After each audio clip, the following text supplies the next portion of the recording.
Para contar um pouquinho da história de Nadezhda Marinova, nós vamos passar por 3 países. Ela nasceu na Rússia, passou a infância e a juventude na Bulgária e veio para o Brasil quando começou a construir sua família.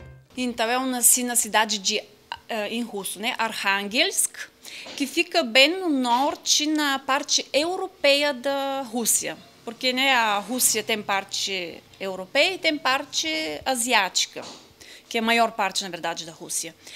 Aí fica agora, acho que fica alguns 2.000 ou 3.000 quilômetros de Moscou. Não, 3.000 não, mas 2.500 quilômetros de Moscou, indo reto para o norte.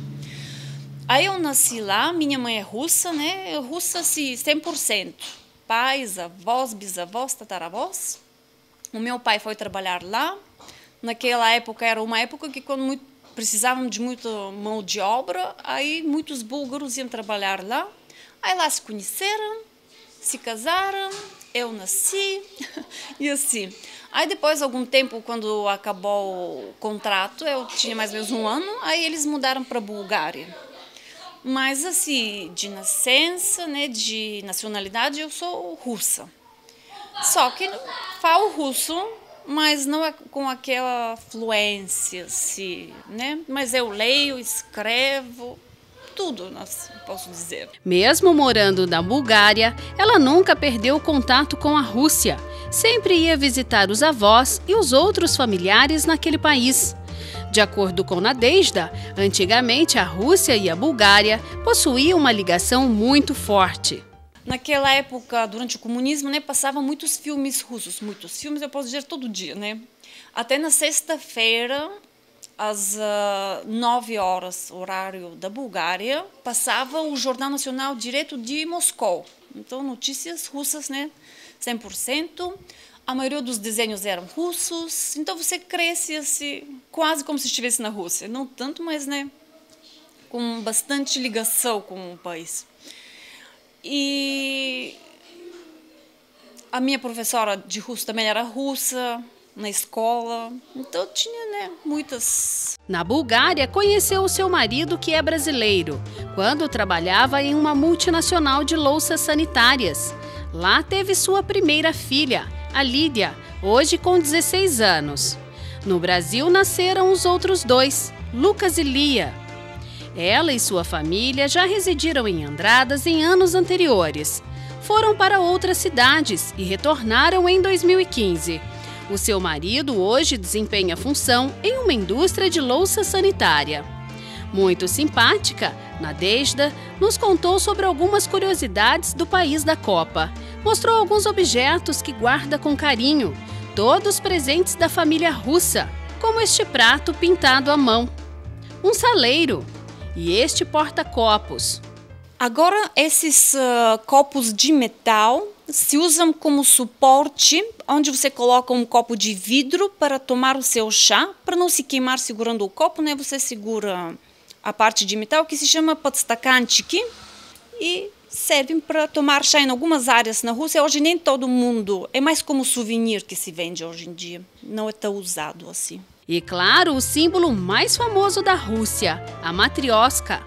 Como eu nunca comprei, nunca trouxe uma matrioshka da Rússia, eu bordei a minha própria matrioshka, que é bem típica não só da Rússia, mas também da Ucrânia, tem na Polônia, mas na Rússia também é bem famosa. Eles fazem de vários tipos. Por exemplo, tem matrioshka com as imagens do Putin, do Trump, do qualquer pessoa que é famosa, eles já fazem uma matrioshka com o rosto da pessoa famosa. Para não perder o contato com sua terra natal, ela sempre acompanha as notícias russas. Como destaque agora é a Copa do Mundo, ela falou sobre a recepção que os jogadores da seleção brasileira tiveram na Rússia. Fico também lendo alguns jornais da Rússia que falam sobre a Copa, sobre, né, todos os acontecimentos. E isso aconteceu, na verdade, ontem, Brasília e Karavaï. Brasília, na verdade, em russo é Brasil, né? Igual da capital, a mesma palavra. Karavaï Esse é um tipo especial de pão que é feito. Aí quando você recebe pessoas na sua casa, você oferece pão com sal.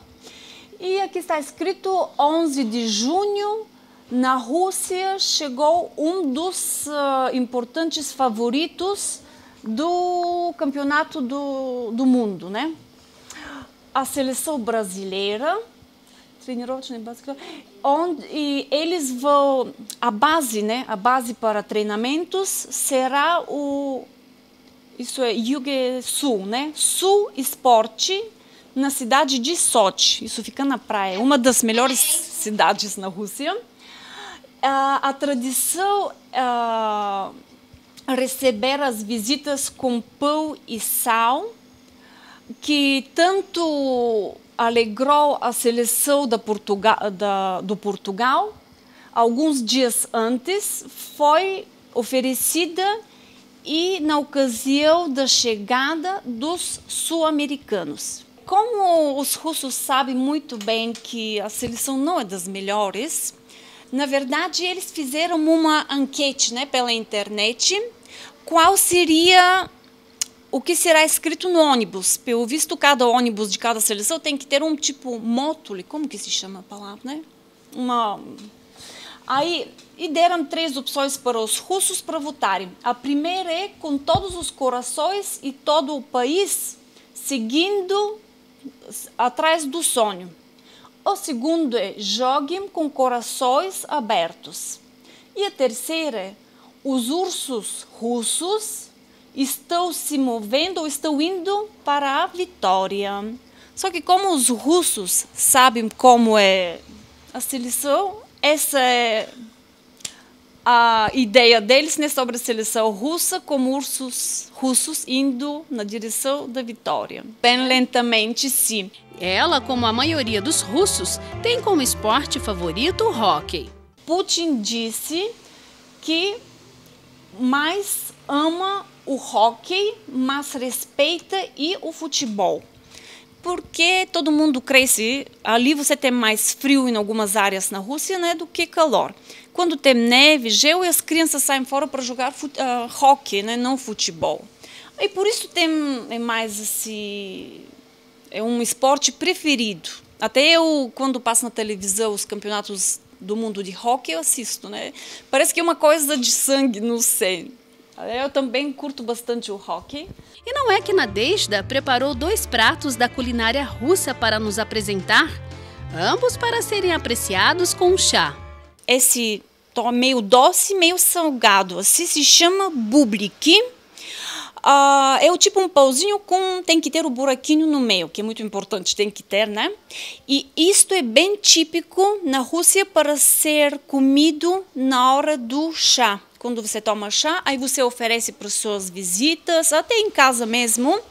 Só que você faz assim uma quantidade bem grande, aí duram por alguns dias, aí você come e bebe com chá. Agora, esses pãezinhos que também são oferecidos junto com o chá se chamam vatrushki e são feitos com ricota, misturada com ovo e açúcar. E assados, a receita é quase parecida com os do bublik. Quase obrigatório, principalmente os bublik, como eles são um pouco mais fáceis de se preparar, né? Os outros são um pouquinho mais demorados, mas também não é. Mas tem que ter algum tipo de comida, petisco. Eles chamam isso de petisco, né? Junto com o chá. Nossa equipe, é claro, foi convidada para o lanche especial. Muito bom. Servidos? E para quem será que essa família russa, búlgara e brasileira vai torcer nesta Copa do Mundo? A Rússia certamente não, né? Vai ser Brasil com certeza. E como já mencionei que a Rússia também não tem chance, né? Ou são mínimas, digamos assim, mínimas chances, então mais seguro é torcer pelo Brasil.